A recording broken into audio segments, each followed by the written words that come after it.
बच्चों, आज हम पहला पद देव का अध्ययन करने जा रहे हैं। आपके गय खंड के अंदर जब पेपर खोलोगे तो उसके अंदर सबसे पहला प्रश्न आपको यही मिलेगा कि सह प्रसंग व्याख्या कीजिए।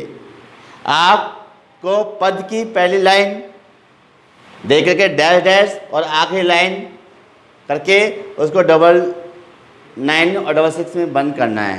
पूरा पद आपको नहीं उतारना है। इसके बाद आपको संदर्भ, प्रसंग, व्याख्या और विशेष के द्वारा इसमें क्या करना है, आपको व्याख्या करनी है। अब जैसे पहला पद अपना है, पायनी नुपुर मंजू बजे, कट्टी कंकनी की धुनी की मधुराई, सांवरे अंग लसे पट पीत, ये हुलसे बनमाल सुहाई, माते कीट बड़े दृक चंचल, मंद हसी मुखचंद जुनवाही, जय जग मंदिर दीपक सुंदर, श्री ब्रज दूल्हा देव सहाय। कवि देव का ये पद है। और अपन जो पहला पद है संदर्भ, तो संदर्भ में क्या लिखेंगे, प्रस्तुत छंद, प्रस्तुत पद हमारी पाठ्य पुस्तक क्षितिज में से कवि देव के द्वारा रचित पदों से लिया गया है। ये किस में लिखोगे प्यारे बच्चों, संदर्भ में। फिर क्या आता है, प्रसंग।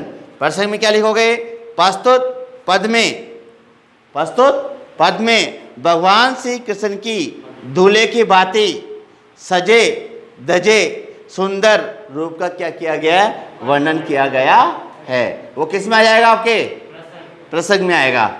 फिर व्याख्या, गागर में सागर बनना, मतलब बात को छड़ा करके लिखना।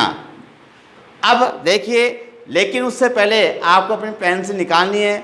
बुक्स है, जो मैं शब्दार्थ बोलूँ उस पर आप पेन से लगा के टिक कर दो। क्यों? क्योंकि आप जब इसका अर्थ करोगे तो आपको समझने में आसानी होगी।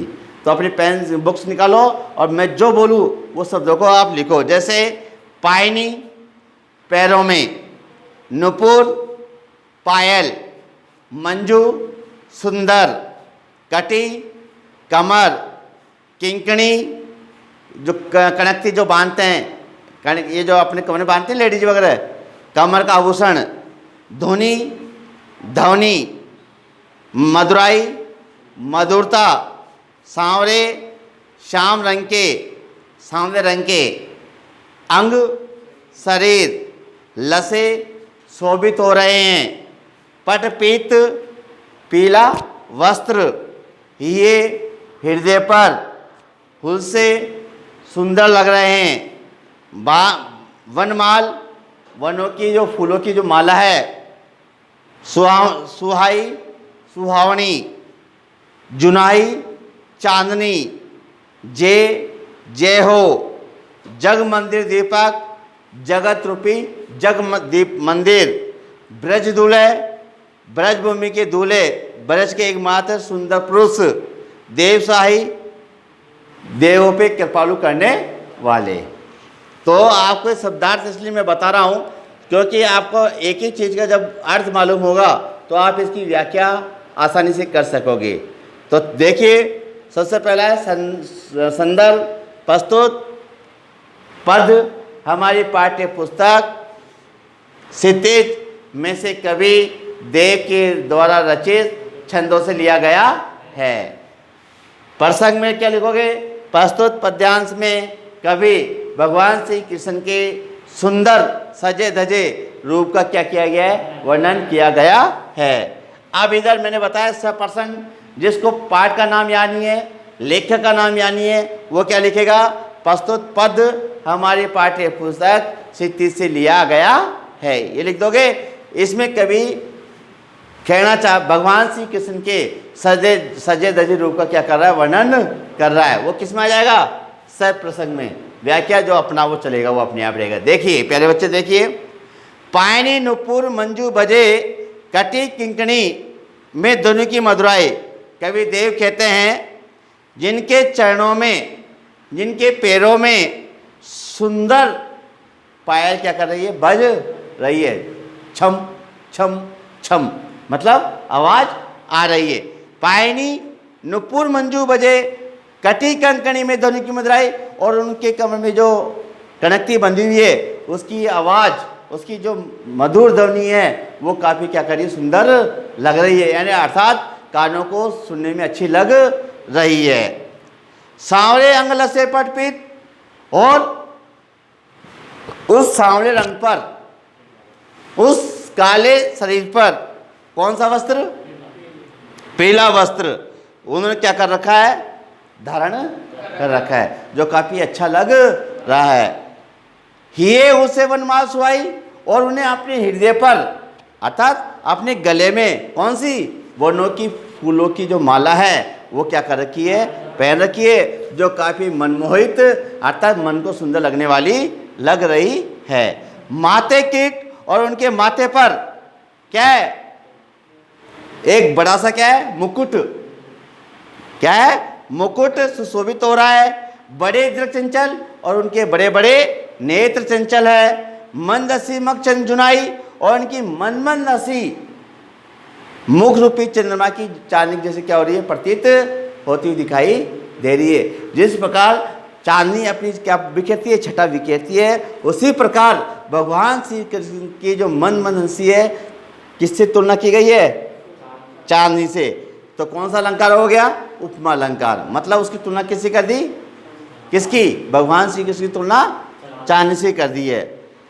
जय जग मंदिर दीपक सुंदर, श्री ब्रज दूल्हा देव सहाय, अर्थात ऐसे भगवान श्री कृष्ण जगत रूपी भव्य वन को अपने दिव्य सौंदर्य से दीपक के समान प्रकाशित कर रहे हैं। उनकी सदा क्या हो, जय हो। ब्रजभूमि के दूल्हे जैसे वस्त्र आभूषणों से सजे धजे भगवान श्री कृष्ण की सदा सब में सहायक हो, और सब पर क्या करने वाले हो, कृपा करने वाले हो। ऐसे जगत रूपी भगवान श्री कृष्ण क्या हो, जय हो। ये कौन कह रहा है, कवि देव कह रहा है। फिर आता है आपका लास्ट टॉपिक, विशेष। अब विशेष में क्या कहता है, पहला टॉपिक, अब इसमें आप क्या लिखोगे, बिंदु बना के लिखोगे, 4 बिंदु बना के लिखना।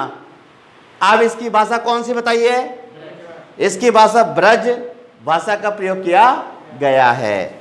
इसमें भगवान श्री कृष्ण को दूल्हे जैसे आभूषणों से सुशोभित सुंदर स्वरूप का चरित्र देकर के क्या किया है, पेश किया गया है। भगवान श्री कृष्ण की तुलना किससे की गई है, चमकते हुए चांदी से की गई है। ठीक है, 3 बिंदु हो गए। फिर इसमें तत्सम तद्भव शब्दों का क्या किया गया है, प्रयोग किया गया है। चौथा बिंदु अपने मन से लिखना है, इसकी भाषा सहज सरल भावों के अनुकूल है। क्या लिखोगे, सहज सरल भावों के अनुकूल है। फिर कटी कंकणी में अनुप्रास अलंकार या प्रस्तुत पद्यांश में अनुप्रास और उपमा अलंकार का क्या किया गया, प्रयोग किया गया है। ये आज का पहला जो पद है वो आपको समझ में आया होगा, मैं उम्मीद करता हूँ। जिसको समझ नहीं आया वो आप पूछ सकते हो मेरे से, सर हमारी समझ में नहीं है। कोई किसी का कोई क्वेश्चन है आप में से, नहीं है, समझ में आया?